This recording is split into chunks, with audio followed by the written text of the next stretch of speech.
In a world where ancient relics sleep beneath forgotten ruins, where guild masters trade enchanted weapons with the enthusiasm of a man discussing fine dining, where danger lurks around every corner, betrayal waits behind every smile, and every quest could be your last. Picture this, alright? You're dropped into a game world that feels like somebody took a Dungeons and Dragons campaign, fused it with Final Fantasy, sprinkled in a little Jumanji chaos, added the immersive danger of Ready Player One, and then cranked the difficulty level straight into madness. Now imagine you walk into a legendary weapon shop, and the guy that greets you, Mr. Biolantis, reminds you of the dude from John Wick Chapter 2, who's a sommelier. That's the vibe, that's the energy, alright?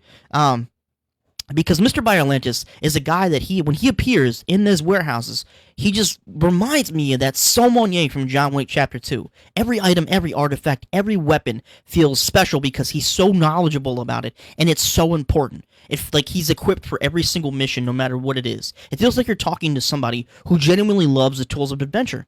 And that right there perfectly summarizes prime numbers.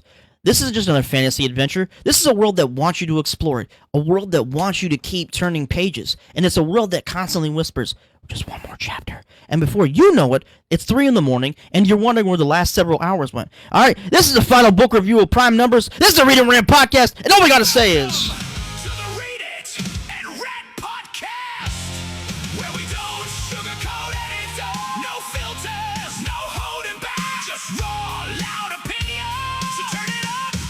Welcome back to the Read and Rant Podcast. This is a book review about Prime Numbers by Geoffrey Wright. And folks, this is one of those indie books that reminds me exactly why I love discovering indie authors. Because every once in a while, you stumble across a story that takes familiar ingredients and somehow makes them feel fresh again.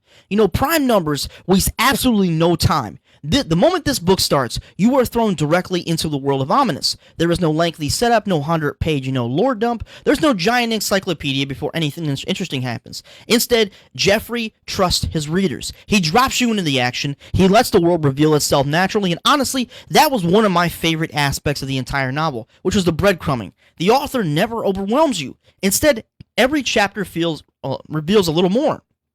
It reveals a little more about the world, the characters, the danger, about what's really happening beneath the surface. It's like following a trail through a dark forest. Every answer creates 2 questions, and then 2 new questions, and somehow that keeps you hooked from beginning to end. The pacing is a seriously massive strength. This book really moves. There are books that claim to be fast-paced and then spend 80 pages describing a tree, just like the books I read yesterday, the other 2 trad books, but Prime Numbers is not one of those books. Something is always happening, and there's a new challenge, discovery, threat, mystery, a piece of information, twist. The plot just constantly evolves.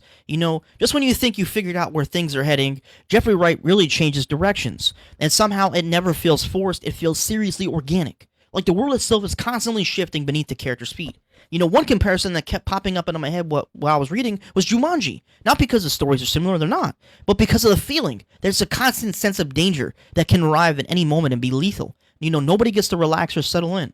The adventure never truly stops. Every victory feels temporary because there's always another challenge that's waiting around the corner. The tension it gives the book so much momentum, it's not even funny. And then we have the characters, especially Rook. One thing I really appreciated was how dependable the dude was way throughout the entire story. It's a world filled with chaos, mysteries, and increasingly dangerous circumstances. Rook often feels like one of those anchors that's really, ties everything together, like in Marvel with those anchor beings. He's one of them. He's the kind of character you enjoy following because he consistently contributes to the story's forward movement. But then, Shelby enters the chat. And folks, the second Shelby shows up, the story takes off like a rocket.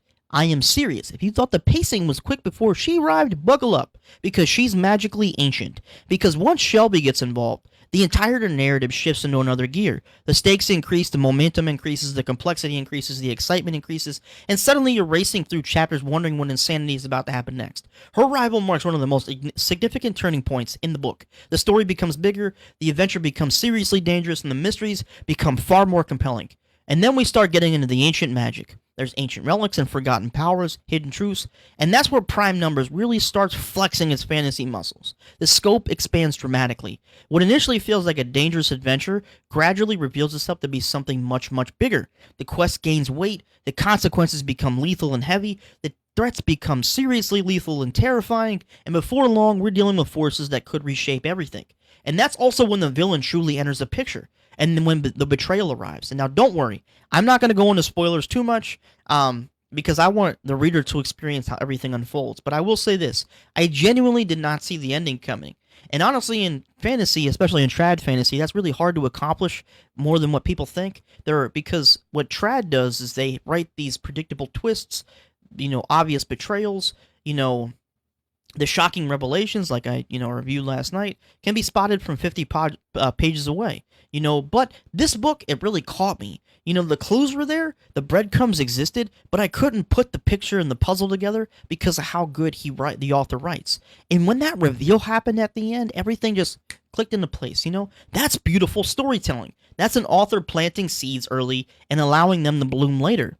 And I want to talk about one of my favorite characters who became like increasingly, fascinating throughout the whole story. Was Darkwing, or he has Darkwind. That's his character in the book. His human name is Zig. Depending on which side of the equation you're talking about, whether you're talking about the book, the game, or the human side. One of the most interesting developments in the novel is realizing that Darkwind's human side slowly begins disappearing. There's a subtle transformation occurring, a gradual shift. And by the middle to late portions of the book, you start understanding that this situation may be far more permanent than anyone initially realized. That realization creates some genuinely compelling psychological implications. Because at what point does a character stop being who they were? And at what point does the game become reality? And at what point does the identity on one side consume the identity on the other? Those questions linger throughout the story and become increasingly important as events unfold. Darkwind really quickly became one of my favorite characters, partly because he's entertaining, partly because he's also unpredictable, but mostly because the guy approaches problems with the enthusiasm of somebody who loves making things blow the hell up.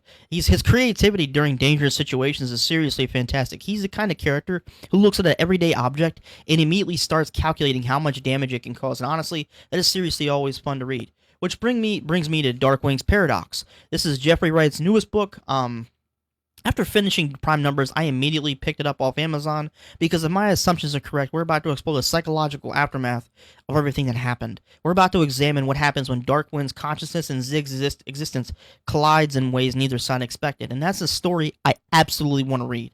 Prime Numbers left me wanting more, not because the ending was incomplete, but because the world was so enjoyable. I want another adventure, I want another quest, I want another group of characters exploring Ominous, I want more relics, I want more magic, more danger, more mysteries, discoveries. It's seriously always a good sign. When a book ends and your first thought isn't, thank goodness it's over, it's, I don't want to leave, I want to go back. That's exactly how I felt here.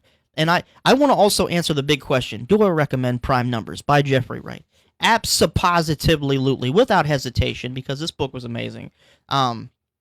If you enjoy fantasy adventures, if you enjoy D&D style worlds, if you enjoy Final Fantasy storytelling, fast pacing, ancient magic, dangerous quest, plot twists, stories that constantly keep moving, Prime Numbers really deserves your attention. This is the kind of indie book that people, should be talking about more. So go pick up Prime Numbers. Also, go pick up Darkwing's Paradox off Amazon. Give Geoffrey Wright a follow on the Tiki-Taki. Support indie authors because books like this are proof that fantastic stories exist outside the mainstream spotlight. And those stories deserve readers, And I just want to say, I give this, I'm gonna rate this 5 stars on Amazon and Goodreads.